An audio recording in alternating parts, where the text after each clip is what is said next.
الحمد لله نحمده ونستعينه ونستغفره ونؤمن به ونتوكل عليه ونعوذ بالله من شرور أنفسنا ومن سيئات أعمالنا من يهده الله فلا مضل له ومن يضلله فلا هادي له ونشهد أن سيدنا ومولانا محمدا عبده ورسوله أما بعد فأعوذ بالله من الشيطان الرجيم بسم الله الرحمن الرحيم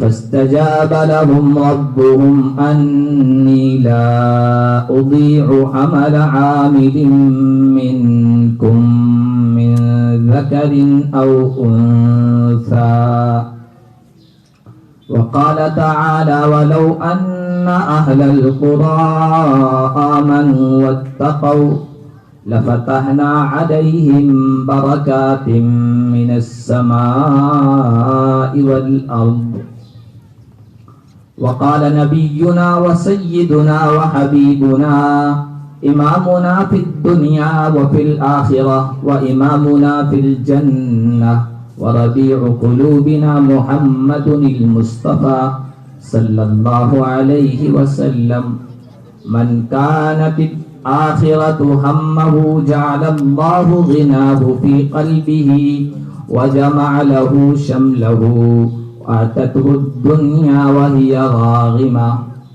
ومن كانت الدنيا همه فرق الله الفقر بين عينيه وشتت شمله ولم يأته من الدنيا إلا ما قدر له أو كما قال النبي صلی اللہ علیہ وسلم. سب حضرات عقیدت و محبت کے ساتھ درود شریف پڑھیں. اللہم صلی علی محمد وعلی آل محمد کما صلیت علی ابراہیم وعلی آل ابراہیم انکا حمید مجید. اللہم بارک علی محمد وعلی آل محمد کما بارکت علی ابراہیم وعلی آل ابراہیم انکا حمید مجید. لائق صد تکریم علماء کرام، عزیز بزرگوں اور دوستوں، انسان کو اس دنیا میں جو چیزیں مدد کرتی ہیں، تعاون کرتی ہیں اور اس کے کام آتی ہیں، وہ تین چیزیں ہیں. ان میں سے دو چیزیں تو ہم اپنی آنکھوں سے دیکھتے رہتے ہیں کہ وہ ہمارے کام آتی ہیں، ان کا تعاون ہمیں ملتا رہتا ہے. ایک انسان کے لیے مال ہے جو اس کے لیے کام آتا ہے، اس سے اس کے بگڑے ہوئے کام بنتے ہیں، الجھے ہوئے مسائل سلجھتے ہیں، ضرورتیں پوری ہوتی ہیں. اور اللہ کے حبیب صلی اللہ علیہ وسلم نے بھی بیان فرمایا نعم المال للرجل الصالح، نیک اور اچھے آدمی کے لیے مال بہترین سرمایہ ہے. ایسا نہیں ہے کہ اسلام میں مال کی اور دولت کی مذمت اور برائی ہو. مال بلکہ حکومت، دولت، ثروت حضرت سلیمان علیہ السلام کو جو ملی تھی کس کو ملی ہوگی؟ رب ہب لی ملکا لا ینبغی لأحد من بعدی، ایسی شہنشاہیت، ایسی خلافت، ایسی حکومت عطا فرما جو میرے بعد کسی کو نہ ملے. اللہ نے عطا کی اور بادشاہت کے ساتھ، حکومت کے ساتھ، خلافت کے ساتھ دنیا کے سارے خزانے ان کے قدموں میں ڈالے گئے. نبی پاک صلی اللہ علیہ وسلم نے بیان فرمایا مال نیک آدمی کے لیے بہترین سرمایہ ہے. یہ دنیا میں انسان کے کام آتا ہے. انسان کچھ بڑا ہوتا ہے تو اس کی اولاد اس کے کام آتی ہے، یہ ہم اپنی آنکھوں سے دیکھ رہے ہوتے ہیں۔ اولاد کے لیے والدین بھی کام آتے ہیں، بیوی کے لیے شوہر مددگار بنتا ہے، شوہر کے لیے بیوی مددگار بنتی ہے، خاندان کے لوگ، فیملی کے ممبرز، اپنی برادری کے لوگ بھی انسان کے کام آتے ہیں، اور بہت سی مشکلات میں وہ تعاون کرتے ہیں، مدد کرتے ہیں۔ یہ ہم اپنے سر کی آنکھوں سے اس کو دیکھتے رہتے ہیں، اس کا مشاہدہ کرتے ہیں اور تجربہ کرتے رہتے ہیں کہ ان دو چیزوں سے، مال سے، اہل و عیال سے، والدین سے، اولاد سے، فیملی کے ممبر سے ہماری ضرورتیں پوری ہوتی ہیں، ہمارے کام بنتے ہیں، مشکل اوقات میں وہ پشت پناہی کرتے ہیں، ساتھ کھڑے ہوتے ہوئے دکھتے ہیں۔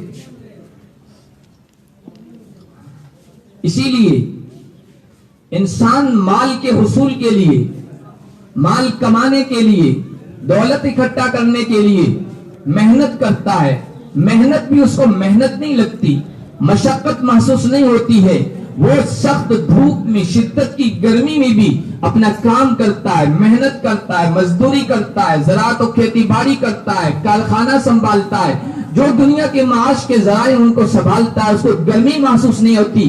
کیوں؟ اس کے ذریعے سے جو مال مل رہا ہے اس مال کا مفید ہونا اس کی نگاہوں کے سامنے ہے۔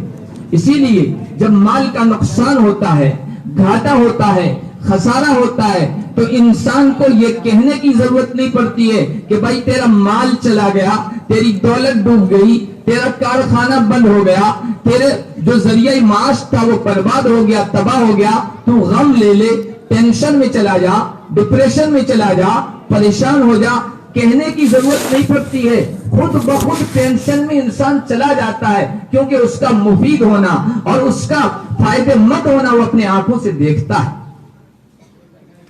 اسی طرح گھر کے لوگ، خاندان کے افراد، اولاد کے لیے والدین، والدین کے لیے اولاد، بیوی کے لیے شوہر، شوہر کے لیے بیوی، یہ بھی ضرورت کے موقع پر کام آتے ہیں، ہاتھ بٹاتے ہیں، ساتھ دیتے ہیں۔ اسی لیے فیملی کا جو کوئی ممبر اس دنیا سے چلا جاتا ہے، موت اپنا شکار اسے بنا لیتی ہے، تو پھر اس کو کہنے کی ضرورت نہیں پڑتی ہے کہ تیرا عزیز چلا گیا، تیرا قریب چلا گیا، تیرا ساتھ دینے والا چلا گیا، تو غم لے لے، فکر لے لے۔ نہیں، وہ خود بخود فکر میں چلا جاتا ہے، غم اپنے اوپر سوار کر لیتا ہے، کیونکہ اپنی آنکھوں سے اس نے دیکھا تھا کہ یہ میرے کام آنے والے تھے۔ یہ دو چیزیں ہیں۔ ایک تیسری چیز ہے جو کام آتی ہے، اس دنیا میں بھی کام آتی ہے، موت کے وقت بھی کام آتی ہے، قبر میں بھی کام آئے گی، قبر سے جب اٹھے گا تب بھی کام آئے گی، میدان محشر کی ہولناکیوں میں، تباہ کاریوں میں، خطرناک ماحول میں بھی وہ چیز کام آئے گی، لیکن وہ اپنی آنکھوں کی، ان آنکھوں سے، سر کی آنکھوں سے وہ دیکھتا نہیں ہے۔ اس کو دیکھنے کے لیے، اس کا مشاہدہ کرنے کے لیے اور اس کا تجربہ کرنے کے لیے ایمان کے نور کی ضرورت پڑتی ہے اور ہدایت کی روشنی کی ضرورت پڑتی ہے۔ ایمان کا نور اور ایمان کا چراغ دل میں روشن ہوتا ہے تو سمجھ میں آتا ہے، ہاں یہ تیسری چیز بھی میرے کام آتی ہے۔ وہ تیسری چیز جو کام آنے والی ہے وہ اس کے مفید ہونے کی، اس کے نافع ہونے کی، اس کے فائدہ مند ہونے کی خبر میرے اللہ نے دی ہے، نبی پاک صلی اللہ علیہ وسلم نے دی ہے۔ یہ خبر کی بات ہے۔ مال کا مفید ہونا، اولاد کا مفید ہونا، شوہر کا مفید ہونا، برادری کا فائدہ مند ہونا، یہ نظر کی بات ہے، نظر سے یہ دکھتا ہے۔ اور نبی پاک نے نیکی کے، اعمال صالحہ کے، اچھے اعمال کے مفید ہونے کی خبر دی ہے۔ یہ خبر کی بات ہے۔ نظر دھوکہ کھا سکتی ہے، خبر میں کبھی دھوکہ نہیں ہے، فریب نہیں ہے۔ جو نبی نے فرما دیا، پہاڑ اپنی جگہ سے ٹل سکتے ہیں، ہر چیز اپنی جگہ سے ہل سکتی ہے، لیکن نبی کا فرمان غلط نہیں ہو سکتا ہے، اور اللہ کا قول اور اللہ کا فرمان غلط نہیں ہو سکتا ہے۔ ومن اصدق من اللہ قیلا، اللہ سے بڑھ کر سچا اور کون ہو سکتا ہے؟ میرے اللہ نے خبر دی ہے، میرے نبی نے خبر دی ہے کہ ایک تیسری چیز بھی ہے جو تمہارے کام آئے گی، جو تمہارے لیے نفع بخش بنے گی۔ نبی نے فرمایا الدعاء ينفع مما نزل ومما لم ينزل، دعا ایک عمل صالح ہے، ایک نیک عمل ہے، ایک خیر ہے، ایک بھلائی ہے۔ دعا ان حالات کے بارے میں بھی مفید ہوتی ہے، ان حالات کے بارے میں بھی نفع پہنچاتی ہے جو انسان کو پیش آ چکے ہیں۔ بیماری ہے، اللہ کا در کھٹکھٹاؤ، اللہ کے در پہ جھک جاؤ، دعا کرو، آہوزاری کرو۔ جو حالات پیش آ چکے ہیں، فقر و فاقے میں مبتلا ہو، اختلافات میں مبتلا ہو، انتشار میں مبتلا ہو، گھر میں ناچاقیاں ہیں، ممبروں میں، اپنے خاندان اور برادری میں اگر نا اتفاقی ہے، اختلاف ہے، عداوتیں ہیں، دشمنیاں ہیں، دعا کرو، اللہ کے سامنے ہاتھ پھیلاؤ۔ الدعاء ينفع مما نزل ومما لم ينزل۔ جو حالات پیش آ چکے ہیں، دعا کی نیکی ان میں بھی مفید ہوتی ہے، نفع بخش ہوتی ہے، اور جو حالات اب آنے والے ہوتے ہیں، جن کا کھٹکا لگا ہوا ہے، خدشہ لگا ہوا ہے، جن کے بارے میں امکان ہے کہ یہ حالات، یہ مصیبتیں، یہ بلائیں، یہ آفتیں ہماری طرف آنے والی ہے، ان آفتوں کا سد باب کرنے میں، ان کے لیے رکاوٹ بننے میں بھی دعا کا نیک عمل یہ مفید ہوتا ہے، نفع پہنچاتا ہے۔ ممکن ہے اس دنیا کے اندر، یہ ممکن ہے کہ مال ہو آدمی کو نفع نہ پہنچائے، ہوتا ہے، مال ہو نفع نہ پہنچائے، دولت ہو نفع نہ پہنچائے۔ کتنے بڑے بڑے مجرم ہیں، لکھ پتی ہیں، کروڑ پتی ہیں، خود نہیں تو ان کے متبعین ہیں، پیروکار ہیں، جیلوں میں سڑ رہے ہیں۔ ان کے متبعین اگر چاہیں تو سونے سے ان کو تولتے ہیں، چاندی سے تولتے ہیں، دنیا کے خزانے لا کر ان کے قدموں میں ڈھیر کر دیں، لیکن دولت ان کو نفع نہیں پہنچا رہی ہے، مال ان کو نفع نہیں پہنچا رہا ہے۔ وہ چاہیں تو ججوں کو بھی خرید سکتے ہیں، لیکن وہ مال کام نہیں آ رہا ہے، دولت کام نہیں آ رہی ہے، جیلوں میں سڑ رہے ہیں۔ مال ممکن ہے نفع نہ پہنچائے، دولت ممکن ہے نفع نہ پہنچائے، اولاد موجود ہو ممکن ہے نفع نہ پہنچائے، والدین موجود ہو ممکن ہے نفع نہ پہنچائیں، خاندان کے افراد اور ممبری کے اور برادری کے ممبر یہ موجود ہو، لیکن تمہارا ہاتھ نہ بٹائیں، مصیبت میں کام نہ آئیں، یہ ممکن ہے۔ لیکن اللہ کے نبی نے جس کے مفید ہونے کی، جس کے نفع بخش ہونے کی خبر دے دی، ایسا ہو ہی نہیں سکتا ہے کہ وہ زندگی میں تمہارا ساتھ نہ دے اور تمہارا تعاون نہ کرے اور تمہاری مصیبتوں میں کام نہ آئے۔ اللہ کے حبیب صلی اللہ علیہ وسلم نے بیان فرمایا کہ نیکی ضرور کام آتی ہے۔ اللہ نے فرمایا وَيُرْبِ الصَّدَقَاتِ وَيَمْحَقُ اللَّهُ الرِّبَا وَيُرْبِ الصَّدَقَاتِ۔ اللہ ربا کو، سود کو ختم کرتا ہے۔ سود سے کمایا ہوا پیسہ، بیاج سے کمائی ہوئی دولت، ثروت اور اکٹھا کیا ہوا خزانہ، اس میں بے برکتی ہوتی ہے، اللہ اس میں بے برکتی ڈالتا ہے، وہ ختم ہوتا ہے۔ لیکن اللہ کے راہ میں جو آدمی خرچ کرتا ہے، فی سبیل اللہ دیتا ہے، اللہ کا وعدہ ہے یہ نیکی کرنے سے، انفاق فی سبیل اللہ سے، اللہ کی راہ میں اپنی دولت کو لٹانے سے میں مال کو بڑھاؤں گا، گھٹاؤں گا نہیں۔ یہ نیکی ایسی ہے جو دولت میں اضافہ کرتی ہے۔ انسان دکان کھولتا ہے، کارخانہ کھولتا ہے، فیکٹری کھولتا ہے، کوئی اور دھندا کرتا ہے، اس میں اپنے بیٹے کو بٹھاتا ہے، اپنے اولاد میں سے کسی کو بٹھاتا ہے، مطمئن ہو جاتا ہے کہ میرا بیٹا بیٹھا ہے، گھاٹا نہیں ہوگا، دھوکا نہیں ہوگا۔ انسان اپنے گھر کے اندر خزانہ رکھتا ہے، سونے کے، چاندی کے زیورات رکھتا ہے، پیسے رکھتا ہے، دولت رکھتا ہے، مطمئن رہتا ہے۔ گھر میں وفادار بیوی ہے، گھر میں بااعتماد بیوی ہے، یہ دولت ضائع نہیں ہوگی۔ ایک اللہ نے بھی خبر دی ہے، اللہ نے بھی خبر دی ہے، اللہ کے نبی صلی اللہ علیہ وسلم نے بھی اس سے بڑھ کر خبر دی ہے، حسنوا اموالکم بالزکاۃ۔ اپنے بیٹے پر مطمئن ہو جاتے ہو، اپنی بیوی پر اطمینان کر لیتے ہو کہ وہاں رکھا ہوا خزانہ ضائع نہیں جائے گا۔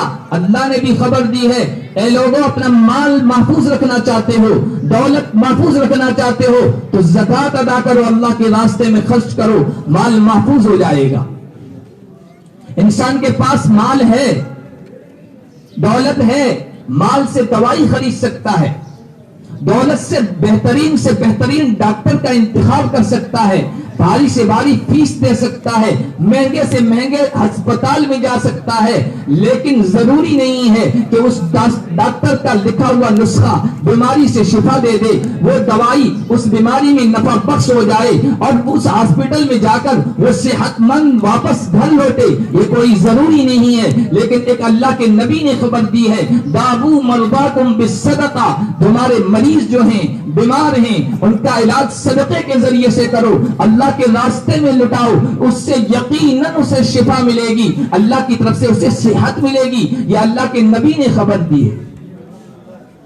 آج ہم ڈاکٹر کی فیس میں لاکھوں روپے خرچ کرنے کے لیے تیار ہو جاتے ہیں، مہنگے سے مہنگے ہاسپٹل کا انتخاب کرنے میں لاکھوں اڑا دیتے ہیں، لیکن کبھی توفیق نہیں ہوتی ہے کہ گھر سے بیمار کو، مریض کو ہاسپٹل لے جانے سے پہلے، ڈاکٹر کو دکھانے سے پہلے مدرسے میں آ کر کم از کم چند ہزار کی رسید کٹا لیں، کیونکہ اس پر ہمارا بھی یقین نہیں بنا ہے۔ نبی نے فرمایا اپنے بیماروں کا صدقے کے ذریعے سے علاج کرو، یہ ایسی نیکی ہے جو ضرور نفع بخش ہوتی ہے۔ انسان اپنے فیوچر کی پلاننگ کرتا ہے، مستقبل کو بنانے کے لیے، اپنے مستقبل کو بنانے کے لیے، اپنے بیٹوں کے مستقبل کو بنانے کے لیے، اپنے اولاد کے فیوچر کو برائٹ کرنے کے لیے اور تابناک بنانے کے لیے، روشن کرنے کے لیے جو مال اس نے کمایا ہے، میرا وہ مال بھی محفوظ رہے، اس کے لیے بھی وہ پلاننگ کرتا ہے، اس کے لیے بھی وہ منصوبے بندی کرتا ہے۔ مجھے جو مقام لوگوں میں ہے، اسٹیٹس ملا ہوا ہے، مرتبہ ملا ہوا ہے، یہ میں نیچے نہ جاؤں، اس کے برابر رہوں یا آگے بڑھوں، اس کے لیے بھی وہ پلاننگ کرتا ہے۔ ایک پلاننگ اس کے لیے اللہ کے حبیب صلی اللہ علیہ وسلم نے بھی بتائی ہے، وَاسْتَقْبِلُوا أَمْوَاجَ الْبَلَاءِ بِالتَّضَرُّعِ وَالدُّعَاءِ، آنے والی جو مصیبتیں ہیں، جو تمہیں خطرے لگے ہوئے ہیں، خدشے لگے ہوئے ہیں، کہیں مال کم نہ ہو جائے، کہیں صحت میں کمی نہ آ جائے، کہیں مرض اور بیماری کا شکار نہ ہو جاؤں، مجھے جو مقام اور اسٹیٹس اور عزت لوگوں میں ملی ہوئی ہے کہیں اس میں کمی نہ آ جائے، ذلت کے گڑھے میں نہ گر جاؤں، یہ جو مصیبتیں آنے والی ہیں، استقبلوا امواج البلاء بالتضرع والدعاء، اللہ کے سامنے آہوزاری کر کے، اللہ کے سامنے انکساری کر کے، اللہ کے سامنے جھک کر، اللہ کے سامنے عاجزی والے ہاتھ پھیلا کر ان آنے والی مصیبتوں کی موجوں کا سامنا کرو۔ یہ دعا اور تضرع اور آہوزاری ایسی چیز ہے، ایسا نیک عمل ہے جو آنے والی بلاؤں کو بھی ٹال دیتا ہے۔ یہ اللہ کے نبی نے خبر دی ہے کہ دیکھو ایک تیسری چیز بھی ہے جو تمہاری دنیا میں بھی کام آئے گی، آگے بھی کام آئے گی، وہ ہے نیکی، نیک اعمال، اچھے اعمال، کہ ہم اللہ اور اس کے رسول کے مطیع اور فرما بردار بن جائیں اور شریعت کے احکام پر چلنے والے بن جائیں، یہ نیکی بھی ہماری دنیا میں کام آئے گی۔ اللہ کے حبیب صلی اللہ علیہ وسلم نے ایک واقعہ سنایا، بخاری اور مسلم دو بڑی کتابیں ہیں حدیث کی، مستند اور آتھنٹک بکس ہیں ہماری شریعت کی اور دین اسلام کی۔ اللہ کے حبیب نے فرمایا کہ پچھلی قوموں میں کان فی من کان قبلکم، جو تم سے پہلے قومیں گزری ہے، ان میں 3 لوگ تھے، وہ اپنی ضرورت کے لیے نکلے، ضرورت کے لیے چلے جا رہے ہیں، اتنے میں بارش کا موسم بنا، آندھی طوفان کا ماحول بنا، زبردست بارش ہونے لگی۔ انہوں نے سوچا بارش کے طوفان سے بچنے کے لیے کوئی راستہ اختیار کریں۔ قریب میں پہاڑ تھا، پہاڑ کے اندر گفا تھی، غار تھا، انہوں نے سوچا کہ اس غار کے اندر چلے جائیں، ہم محفوظ ہو جائیں گے، اور غار کے اندر چلے گئے۔ اللہ کا کرنا ایسا ہوا، اوپر سے بڑی چٹان لڑکی، بڑا پتھر لڑکا ہے، اور لڑکتا لڑکتا اس غار کے دہانے پہ آ کر اس کے دہانے کو، اس کے منہ کو بند کر دیا۔ اب تینوں اندر حفاظت کے لیے گئے تھے، اب جان کا خطرہ پڑ گیا، جان کے لالے پڑ گئے۔ اب دیکھیے وہ تینوں غار کے اندر ہیں، نہ مال کام آ رہا ہے، نہ مال کام آ رہا ہے، نہ دولت کام آ رہی ہے، اہل و عیال، بیوی بچے، خاندان کے، برادری کے لوگ، وہاں تک ان کی آواز پہنچے گی نہیں کہ وہ مدد کے لیے آئیں، تعاون کے لیے آئیں۔ یہاں ان کے کیا چیز کام آتی ہے وہ اللہ کے نبی نے بتایا کہ تینوں لوگوں نے سوچا کہ بھائی کچھ اب مدد کے لیے کوئی باہر سے کچھ نہیں آئے گا اور کوئی تعاون نہیں کرے گا، چلو ایسا کرتے ہیں کہ اس مصیبت میں پھنس چکے ہیں، اب ہم اللہ کی بارگاہ میں اپنا کوئی ایسا نیک عمل، کوئی ایسی نیکی پیش کریں جو خالصتاً اللہ کو راضی کرنے کے لیے اور اللہ کے خوف کو سامنے رکھ کر ہم نے وہ نیکی کی ہوگی یا گناہ سے بچے ہوں گے، اس نیک عمل کو اللہ کی بارگاہ میں پیش کریں۔ ہو سکتا ہے اللہ رحیم و کریم ہے، شفیق ہے، اس کے رحم و کرم کا بادل برس جائے، چٹان ہٹ جائے اور ہم غار سے باہر نکل آئے۔ ان میں سے ایک آدمی نے کہا، یا اللہ تو اچھی طرح سے جانتا ہے کہ میں اپنے جانوروں کو چرایا کرتا تھا، جنگل میں لے جایا کرتا تھا، میں جنگل سے ایک مرتبہ واپس آیا، میرا ہمیشہ کا معمول تھا کہ جانوروں کو دوہتا تھا، دودھ نکالا کرتا تھا، سب سے پہلے اپنے والدین کے پاس آیا کرتا تھا اور والدین کو دودھ دیتا تھا، ان کو دودھ پلایا کرتا تھا۔ اللہ ایسا ایک مرتبہ ایسا کرنا ہوا کہ میں دور چلا گیا جانوروں کو چرانے میں اور گھاس کی تلاش میں، اور آنے میں دیر ہو گئی۔ جب میں گھر پہنچا ہوں تو کیا دیکھتا ہوں کہ میرے والدین سو گئے۔ میں نے دودھ دوہیا، والدین کے پاس آیا، والدین سو رہے تھے، میں نے ان کو نیند سے جگانا اور تکلیف دینا گوارا نہیں کیا، اور وہاں سے ہٹنا بھی گوارا نہیں کیا کہ بھوک کی وجہ سے رات میں جاگیں تو کہیں ان کو تکلیف ہو مجھے تلاش کرنے میں، ڈھونڈنے میں۔ میں وہیں ان کے سرہانے کھڑا رہا، رات بھر کھڑا رہا حتی برق الفجر، یہاں تک کہ صبح صادق طلوع ہو گئی، دن روشن ہو گیا۔ اے اللہ ان کنت فعلت ذلك ابتغاء وجهك ففرج عنا اما نحن فيه من الصخرة۔ اے اللہ اگر میں نے یہ عمل صرف تجھے راضی کرنے کے لیے، تیرے حکم کی تعمیل کے لیے کیا تھا، تجھے خالصتاً تیری رضامندی کے لیے کیا تھا، اے اللہ اس نیک عمل کی برکت سے، اس نیکی کی برکت سے اس چٹان کو ہٹا دے۔ اللہ کی طرف سے توجہ ہوئی، چٹان اس کی نیکی کی بدولت تھوڑی سی ہٹی، لیکن اتنی ہٹی کہ باہر سے تھوڑی سی ہوا آنے لگی اور تھوڑی سی روشنی کی کرن آنے لگی، باہر نکل نہیں سکتے تھے۔ دوسرے نے ہاتھ اٹھائے اور کہا، اے اللہ تو نے مجھے مال دیا تھا، دولت دی تھی، میری ایک چچا زاد بہن تھی، میرا دل اس پر آ گیا تھا، میں اس سے گندگی میں ملوث ہونا چاہتا تھا، میں نے اس سے کئی مرتبہ مطالبہ کیا لیکن اس نے میری درخواست قبول نہیں کی۔ نیک تھی، پاک باز تھی، عفت مآب تھی، دامن پاک تھا اس کا، اللہ والی تھی، تقوی والی تھی۔ اس نے کہا میں اس گندگی میں ملوث نہیں ہونا چاہتی۔ حالات کا کرنا ایسا ہوا، حالات اس کے بگڑے، فقر و فاقے میں مبتلا ہوئی، قرض کی نوبت آ گئی اور وہ میرے پاس کچھ پیسے لینے کے لیے آئی۔ میں نے کہا مجھے اپنی حاجت اور ضرورت پوری کرنے دے تب دوں گا، کہا ایسا نہیں ہو سکتا ہے۔ میں نے کہا تو اس نے بڑا مطالبہ کر دیا جو میرے بس میں نہیں تھا، تاکہ وہ گناہ سے بچ سکے کہ اتنا مطالبہ رکھوں گی یہ پورا نہیں کر سکے گا، گناہ سے میں بھی بچ جاؤں گی، یہ بھی بچ جائے گا۔ اس نے کہا 120 دینار سونے کے سکے اشرفیاں لا کر دو تو میں اپنے نفس کو تمہارے حوالے کر دوں گی۔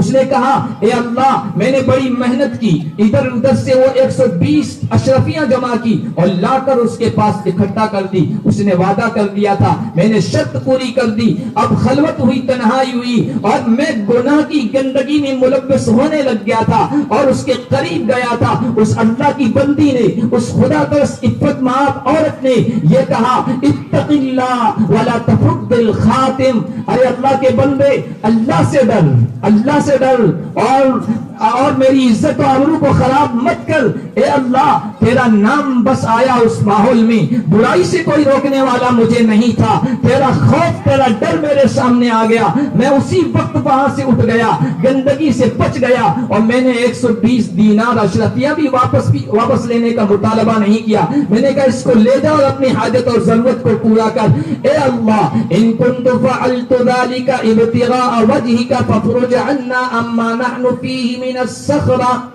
اے اللہ اگر میں نے تیرے خوف سے اس گناہ کو چھوڑا تھا، یہ بھی میرا ایک اچھا عمل نیکی ہے، تو اس نیکی کی برکت سے اس چٹان کو ہٹا دے، غار کا منہ کھل جائے، ہمیں نئی زندگی مل جائے۔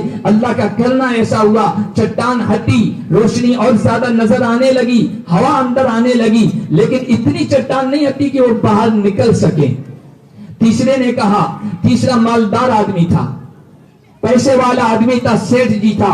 اس نے کہا اے اللہ تو جانتا ہے, ایک مزدور کو میں نے مزدوری پر رکھا تھا, اس نے میرا کام کیا, کام کرنے کے بعد اس نے مزدوری نہیں لی, وہ میرے یہاں سے چلا گیا, واپس بھی کبھی نہیں آیا.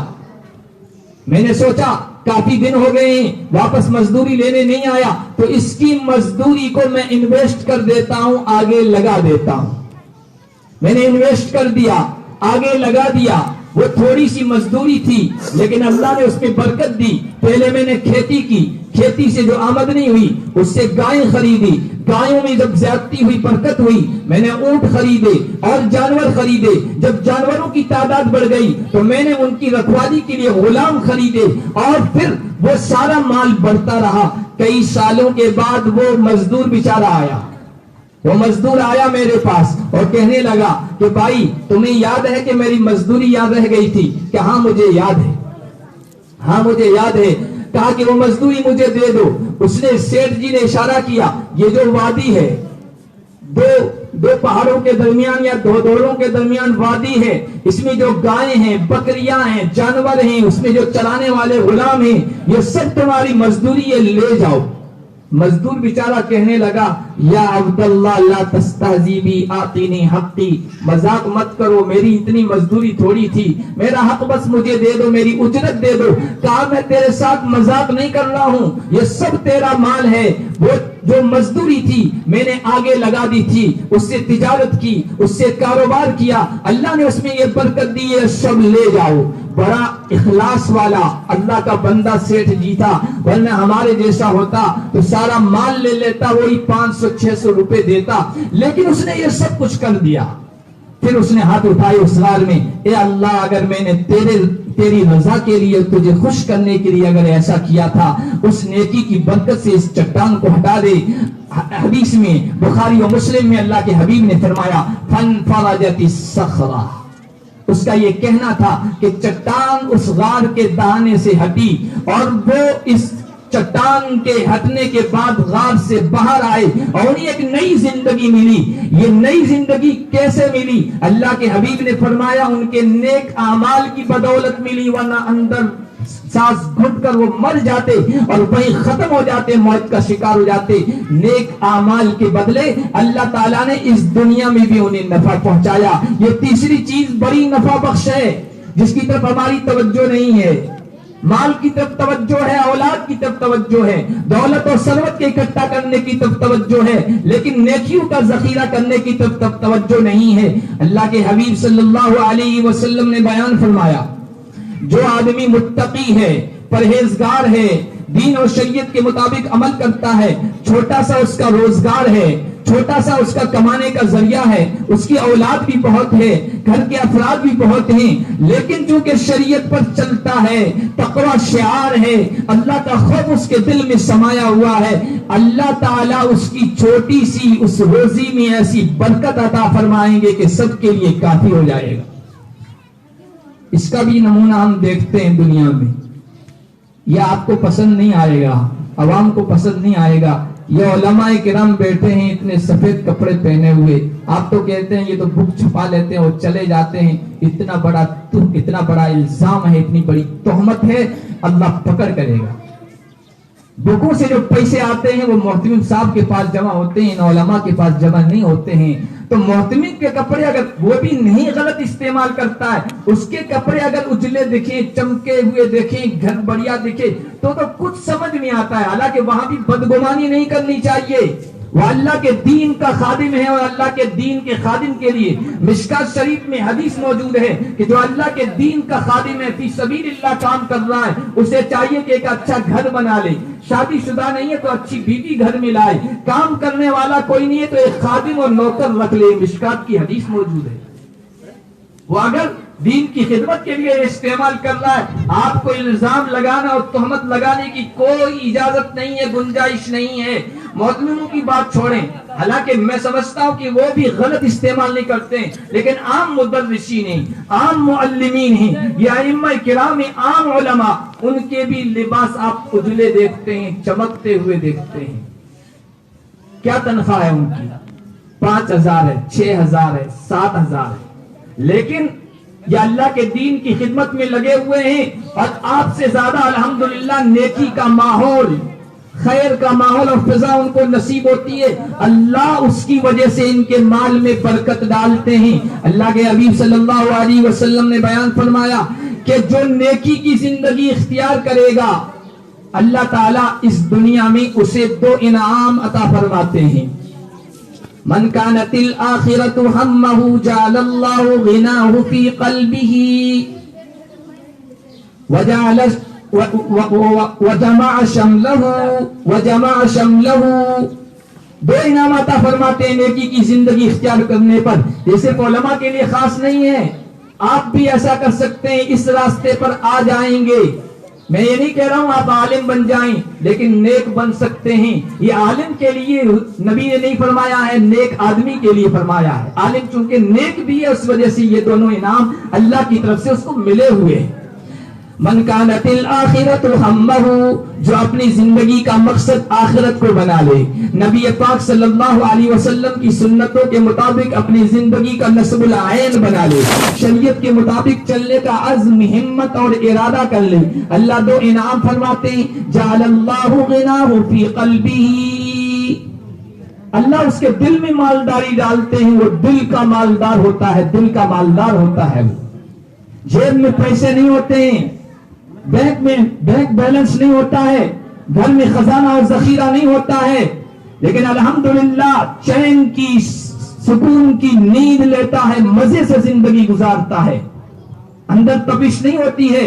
دنیا داروں کے اندر مال ہے، دولت ہے، سب کچھ دنیا کا موجود ہے، لیکن اندر حرص کی تپش ہے، آگ ہے لگی ہوئی، جو کبھی اسے چین سے بیٹھنے نہیں دیتی ہے۔ حرص، تپش، بھوک صرف دولت کی نہیں ہوتی ہے، بھوک واہ واہ کی بھی ہوتی ہے، جھوٹی نمائش کی بھی ہوتی ہے، جھوٹی تعریفوں کی بھی ہوتی ہے، جھوٹے اسٹیٹس اور مقام و مرتبہ کی بھی ہوتی ہے، جھوٹی عزتوں کی بھی ہوتی ہے۔ جو آخرت کو سامنے نہیں رکھتا پھر ان جھوٹی چیزوں میں لگ جاتا ہے جو اسے چین سے بیٹھنے نہیں دیتی۔ جو آخرت کو اپنا ہم، اپنا نصب العین بنا لیتا ہے، اللہ اس کے دل میں مالداری ڈالتے ہیں، وہ فقر میں شہنشاہی کرتے ہیں۔ وہ فقیر ہوتے ہیں لیکن شہنشاہ ہوتے ہیں، ان کے سر پر تاج نہیں ہوتے ہیں لیکن وہ بے تاج بادشاہ ہوتے ہیں۔ لوگوں کے دلوں پر، لوگوں کے قلوب پر راج کرتے ہیں، حکومتی کرتے ہیں۔ اٹھائیے اولیاء کرام کی تاریخ، اٹھائیے علماء کرام کی تاریخ، اٹھائیے صحابہ کرام کی تاریخ، اٹھائیے تابعین کرام کی تاریخ۔ سید حضرت خواجہ معین الدین چشتی اجمیری رحمت اللہ علیہ کے پاس کون سا خزانہ تھا، کون سی دولت تھی، کون سے دنیا کے اسباب تھے؟ ان کے زمانے میں قطب الدین کے پاس بہت بڑا خزانہ تھا، ان سے پہلے شہنشاہ شاہ جہاں کے پاس خزانہ تھا جس نے تاج محل بنایا، جامع مسجد بنائی، اور شہنشاہ اور ملوک کے پاس، بادشاہوں کے پاس خزانہ تھا، لیکن آج ان کا کوئی نام نہیں لیتا۔ لیکن جن کے پاس کچھ نہیں تھا، دل کی مالداری اور دل کا غنا تھا، آج ادب و احترام سے آنسوؤں کا نذرانہ پیش کر کے ان کا نام لیا جاتا ہے اور آج پیچھے لگایا جاتا ہے رحمت اللہ علیہ، اللہ ان پر اپنی کروڑوں رحمتیں، برکتیں، عنایتیں نازل فرمائے۔ یہ ہے دل کا غنا۔ جعل اللہ غناہ فی قلبہ، اللہ اس کے دل کو مالدار کر دیتے ہیں۔ وجمع شملہ، اللہ اس کے معاملات کو بھی سمیٹ دیتے ہیں، زیادہ الجھنا نہیں پڑتا، زیادہ مسائل میں نہیں پڑتا، چٹکیوں میں اللہ اس کے مسئلے حل کر دیتے ہیں۔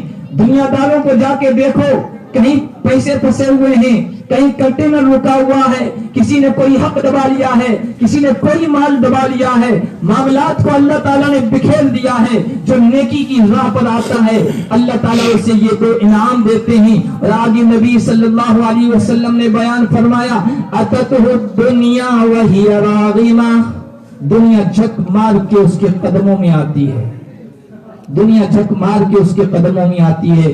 اور جو گناہوں کی، معصیت کی، اللہ اس کے رسول کی نافرمانی کا راستہ اختیار کرتا ہے اور زندگی اپناتا ہے، اللہ اس کو 2 سزائیں دیتے ہیں۔ جعل اللہ فقرہ بین عینیہ، اللہ نگاہوں کے سامنے فقر و فاقہ کو کر دیتے ہیں۔ کروڑ پتی ہے لیکن اندر پریشان ہے، پتہ نہیں میری آنے والی نسلوں کا کیا ہوگا۔ ہمارے محلے میں ایسے بہت سارے لوگ ہیں، جہاں میں جودھ پور رہتا ہوں، مالداروں کا محلہ ہے، سارے چندے والے وہاں پہنچتے ہیں، کتنے بڑے بڑے مالدار لوگ ہیں اسی محلے میں، انہوں نے 10-12 بڑے بڑے بنگلے اور کوٹھیاں خرید کر غریبوں کا گھر خریدنا مہنگا کر دیا ہے، پیسہ ہے تو ہر گھر خرید لیتے ہیں، گھروں کی قیمتیں بڑھ گئی، گھر خالی پڑے ہیں، لیکن پھر بھی دنیا کی ہرس ہے اور کمانا چاہتے ہیں، لوگوں کا حق دبا رہے ہیں، کوئی ان سے پیسے کا مطالبہ رکھ رہا ہے، ٹال مٹول کر رہے ہیں، کروڑ پتی۔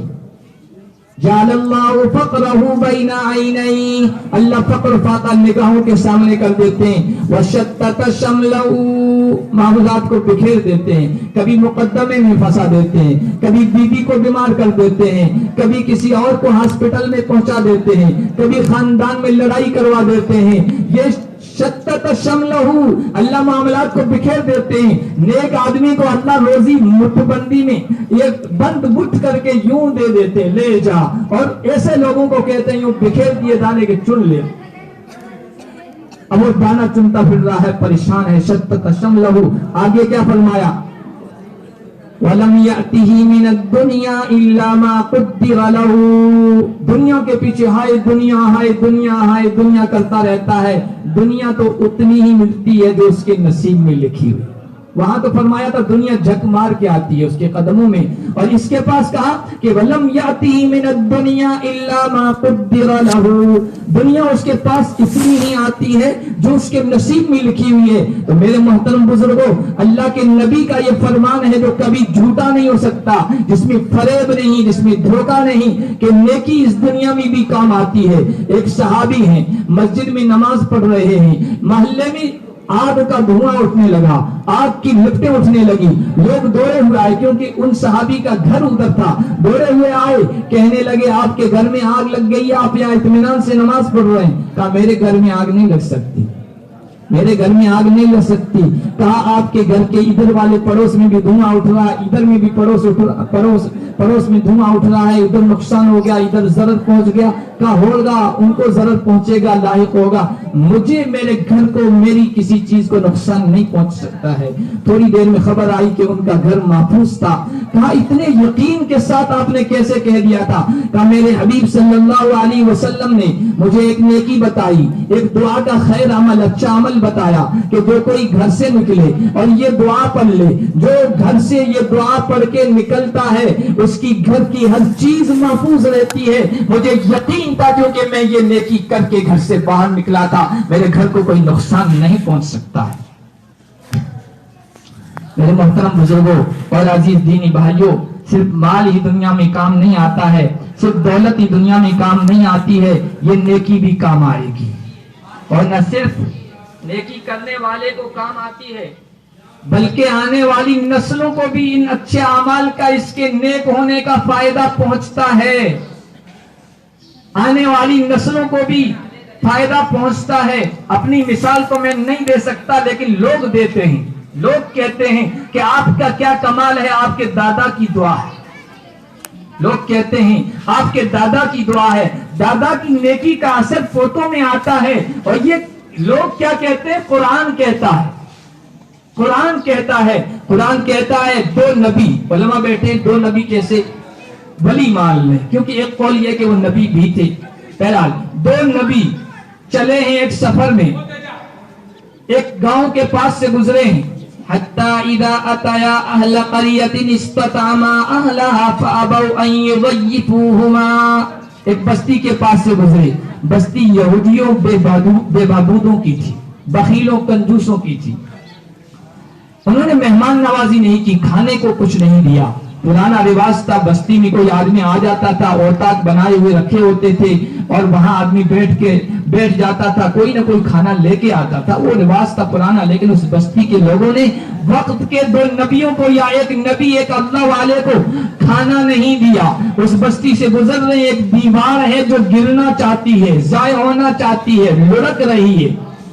فوجدا فیہا جدارا یرید ان ینقض فاقاما، دیوار گر رہی تھی، ایک نبی نے کہا کہ بھائی پتھر لاؤ، میں گارا بھیلتا ہوں۔ اس میں پانی ڈالتا ہوں، مسالہ جمع کرتا ہوں.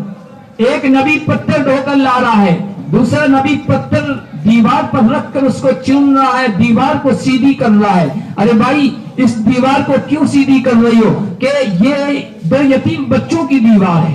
بھائی 2 یتیم بچے اور بھی ہیں اس بستی میں، ان کی کیا خصوصیت ہے، ان کا کیا امتیاز ہے؟ تو قرآن کہتا ہے وَكَانَ أَبُوهُمَا صَالِحًا. یہ 2 یتیم بچے ہیں، ان کے ابا کا انتقال ہو گیا ہے، ان کے ابا نے مرنے سے پہلے اس دیوار کے نیچے خزانہ دفینہ جمع کر دیا تھا. اب اس بستی کے لوگ تو تم دیکھ رہے ہو بخیل ہیں، کنجوس ہیں، مال کے لالچی ہیں. دیوار اگر گر جائے گی تو یتیم بچوں کو کون دے گا؟ وہ خزانہ بستی والے اپنے قبضے میں لے لیں گے. تو نبی کو حکم ہو رہا ہے، اللہ کی طرف سے اشارہ ہو رہا ہے کہ ان یتیم بچوں کے خزانوں کو بچانے کے لیے، محفوظ کرنے کے لیے تم اس دیوار کو سیدھا کرو. ایک نبی معمار بنا ہوا ہے، ایک نبی مزدور بنا ہوا ہے، اور دیوار تعمیر ہو رہی ہے.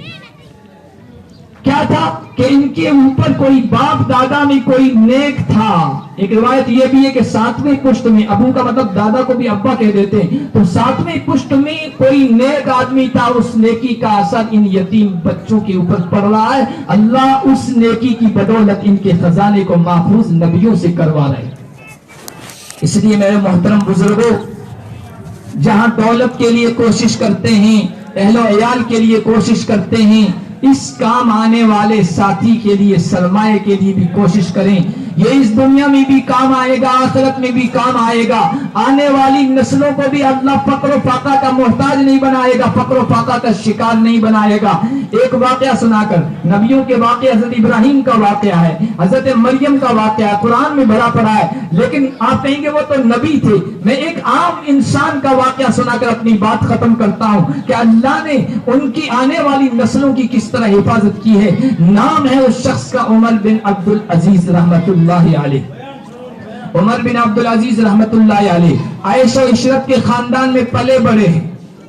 پورا خاندان خلافت والا تھا، حکومت والا تھا. بنو مروان کی حکومت بڑی زبردست حکومت رہی ہے. خود ان کے والد گورنر رہے ہیں. مدینے میں ایک حویلی ہے، عراق میں اس کی حویلی ہے، یمن میں حویلی ہے، شام میں حویلی ہے. یہ مدینے میں رہ رہے عمر بن عبد العزیز، اور بڑی ٹھاٹ کی زندگی بسر کی تھی. روزانہ 3 لباس تبدیل کیا کرتے تھے، روزانہ 3 لباس تبدیل کیا کرتے تھے. ہر لباس کی قیمت 400 درہم ہوا کرتی تھی. مشک اور خوشبو ایسی استعمال کرتے تھے جو کسی کو میسر نہیں آتی تھی. اتنی بہترین خوشبو کہ لوگوں کو ملتی نہیں تھی. تو بڑے بڑے وقت کے مالدار لوگ یہ کرتے تھے کہ جہاں عمر بن عبد العزیز کے کپڑے جس دھوبی کی دکان میں جایا کرتے تھے دھلنے کے لیے، اپنے کپڑے بھی وہ وہاں بھیجا کرتے تھے کہ وہ ساتھ میں دھلیں گے تو وہ خوشبو ہمارے کپڑوں میں رچ بس جائے گی. ایسی عیش کی زندگی گزاری اور عجیب ناز انداز کی زندگی، ٹھاٹ کی زندگی، نوجوانی کی زندگی. ایسے ٹھاٹ کی زندگی جا رہے ہیں. رومالیوں پڑا ہوا ہے اور رومال ہوا کے جھونکے سے اٹھتا ہے، نیچے گرتا ہے، نیچے جھکنا گوارا نہیں کرتے ہیں. قیمتی رومال پڑا ہے تو پڑا رہے. چل رہے ہیں. نیچے لنگی پہنی ہوئی ہے، ازار پہنی ہوئی ہے، نیچے کپڑا پہنا ہوا ہے، جوتے میں پھٹ جاتا ہے، پھٹتا رہے، لیکن بے نیازی کے انداز میں ایسے جھٹکتے ہیں کہ کوئی پرواہ قیمتی سے قیمتی کپڑے کے پھٹنے کی اور برباد ہونے کی پرواہ نہیں کرتے ہیں. ایسی عیش کی زندگی گزاری ہے. لیکن اللہ نے ان کی زندگی میں انقلاب پیدا کیا، چینجنگ آئی، تبدیلی آئی، اور تبدیلی بھی بڑی عجیب طریقے سے آئی. ان کا نام خلافت کی فہرست میں تھا ہی نہیں کہ یہ بھی خلیفہ بن سکتے ہیں، لیکن اللہ نے حالات ایسے بنائے کہ سلیمان بن عبد الملک جو ان کا رشتہ دار تھا، خلیفہ تھا، وہ مر رہا ہے. اس کے چھوٹے چھوٹے بچے ہیں جو خلافت کے اہل نہیں ہیں، ذمہ داری سنبھال نہیں سکتے ہیں. اللہ نے حالات ایسے بنائے کہ عمر بن عبد العزیز کو خلافت کی مسند پر بٹھا دیا. خلافت کی مسند پر عمر بن عبد العزیز کو بٹھا دیا. اب کیا ہوا؟ زندگی میں چینجنگ آئی. وہ عیش و عشرت میں پلا ہوا نوجوان، اللہ کا خوف آیا، ڈر آیا، تقویٰ آیا، زندگی میں نیکی آئی. اس نے کہا آج تک میں اور میرے خاندان کے افراد جس مال سے اور دولت سے عیش و عشرت کے مزے اٹھایا کرتے تھے، یہ ہمارا مال نہیں تھا، یہ قوم کا خزانہ تھا، یہ قوم کا مال تھا. میں ان سب سے دستبرداری اختیار کرتا ہوں. سب کچھ چھوڑ دیا، اپنا محل چھوڑا، جامع مسجد کا ایک چھوٹا سا کمرہ اسی کو گورنر ہاؤس یا خلیفہ ہاؤس بنا لیا. اس میں آ کر بیٹھ گئی. بیوی، اس کی بیوی، ان کی بیوی فاطمہ بنت عبد الملک کوئی عام لڑکی نہیں تھی، کوئی عام عورت نہیں تھی. اتنی نسبتیں، اتنی اہم چیزیں اس عورت کے ساتھ لگی ہوئی تھی کہ علماء کرام نے لکھا ہے آج تک کسی عورت کو وہ اسٹیٹس نہیں ملا ہے. فاطمہ بنت عبد الملک، شاعر نے کہا ہے بنت الخلیفۃ والخلیفۃ جدها، بنت الخلیفۃ والخلیفۃ جدها، اخت الخلائف والخلیفۃ زوجها. ایسی عورت تھی کہ اس کا باپ بھی خلیفہ رہا ہے، اس کا دادا مروان بھی خلیفہ رہا ہے. اس کے 3 بھائی سلیمان بن عبد الملک، ہشام بن عبد الملک، ولید بن عبد الملک، یہ اپنے وقت کے خلیفہ رہے ہیں. اور پھر عمر بن عبدالعزیز شوہر بھی خلافت کی مسند پر متمکن ہو گئے ہیں. ایسی عورت دنیا میں نہیں آئی ہوگی، اتنے بڑے وقار والی، عزت والی. حضرت عمر بن عبدالعزیز نے سب سے پہلے بلایا بیوی کو، فاطمہ کو. کہا فاطمہ، اللہ تعالیٰ نے عوام کی خیر خواہی کی ذمہ داری میرے سر ڈالی ہے. اب میں خلیفہ بن چکا ہوں اور میں عیش و عشرت کی زندگی کو چھوڑنے چلا ہوں. تو ہو سکتا ہے کہ اس تنگی کو، فقر و فاقہ کی ترشی کو، تلخی کو برداشت نہ کر سکے. میں تجھے اختیار دیتا ہوں، تو خلیفوں کی بہن ہے، خلیفہ کی بیٹی ہے، خلیفہ کی پوتی ہے. میں تجھے اختیار دیتا ہوں، تو مجھے چھوڑ کر جا سکتی ہے، رضامندی سے تجھے یہ کہتا ہوں. لیکن وہ عورت بھی نیک عورت تھی. کہا کہ عیش و عشرت کے ایام میں تیرے ساتھ رہی ہوں، آج میں آپ کا ساتھ چھوڑ کر نہیں جا سکتی ہوں، آپ کے ساتھ رہوں گی. عمر بن عبدالعزیز نے کہا سارا خزانہ، سارے زیورات، سونے چاندی کا جو ذخیرہ تمہارے باپ کی طرف سے، دادا کی طرف سے، بھائیوں کی طرف سے، میری طرف سے آیا ہے، وہ سب جمع کرنا پڑے گا بیت المال میں. قوم کا یہ مال ہے، قوم کا سرمایہ. کہا اس کے لیے بھی تیار، کہا اس کے لیے بھی تیار ہو، لیکن آپ کا ساتھ نہیں چھوڑ سکتی. عمر بن عبدالعزیز خلافت کی مسند پر آئے ہیں.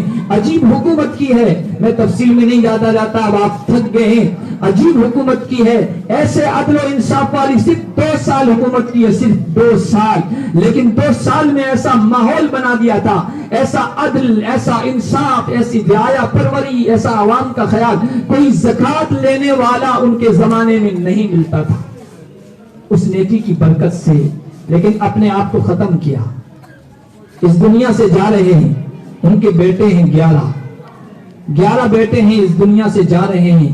ان کے سالے، ان بیٹوں کے ماموں بھی آئے ہیں اور کہہ رہے ہیں کہ ہمارے بھانجوں کے ساتھ آپ نے اچھا معاملہ نہیں کیا. ہم نے، ہمارے پہلے لوگوں نے، پیشواؤں نے بہت خزانہ، دفینہ، دنیا کے اسباب، سونا چاندی، زمینی جائیداد، جاگیریں جمع کر کے گئے ہیں، اور آپ کے پاس جو کچھ تھا وہ سب کچھ لٹا دیا. آپ نے ہمارے بھانجوں کے ساتھ بہت ظلم کیا ہے. عمر بن عبدالعزیز کھڑے ہو گئے، اپنی چارپائی پر بیٹھ گئے اور کہا دیکھو، اگر میں نے اپنے بیٹوں کی صحیح تربیت کی ہے، ان کو نیکی پر لگایا ہے، تو اللہ کا فرمان ہے وَهُوَ يَتَوَلَّى الصَّالِحِينَ، اللہ نیکوں کا سرپرست ہے. نیکوں کی بگڑی اللہ بناتا ہے، ان کے کام خود اللہ آتا ہے. اور اگر میں نے ان کو گناہ پر لگایا ہے تو میں گناہ پر ان کی مدد اب نہیں کر سکتا. دنیا سے جاتے جاتے صرف 11 درہم چاندی کے سکے اس دنیا سے گئے ہیں. اتنے بڑے خلیفہ، آدھی دنیا سے زیادہ ان کی خلافت کا، آدھی دنیا سے زیادہ پر پھریرا لہرا رہا تھا.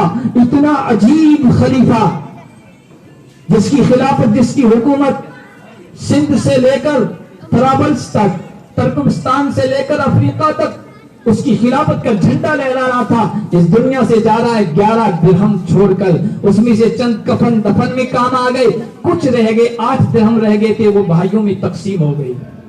اس دنیا سے اس حال میں چلے گئے. ان کی جو تلخی کی زندگی گزری ہے 2 سال کی، وہ میں نہیں بیان کر رہا ہوں. اس دنیا سے گئے.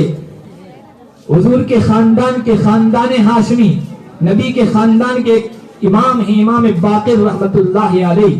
وہ لکھتے ہیں، تاریخ نویسوں نے، ہسٹرین نے، تاریخ لکھنے والوں نے یہ واقعہ لکھا کہ حضور کے خاندان کے وہ بڑے بزرگ فرماتے ہیں میں نے اپنی آنکھوں سے دیکھا کہ عمر بن عبدالعزیز رحمت اللہ علیہ کے بعد کوئی آدمی حکومت کا جو ذمہ دار بنا وہ تھوڑا نیک تھا. اس کے دل میں یہ جذبہ آیا کہ بھائی جہاں جہاں کسی کو گورنر بنانا ہے مجھے سیرت اچھی ہونی چاہیے, اس کی کردار اچھا ہونا چاہیے, اخلاق اچھا ہونا چاہیے, نیکی پر چلنے والے ہونا چاہیے, تقوی شعار ہونا چاہیے, اللہ کا خوف دل میں بسانے والا ہونا چاہیے, رعایا کا خیال رکھنے والا ہونا چاہیے.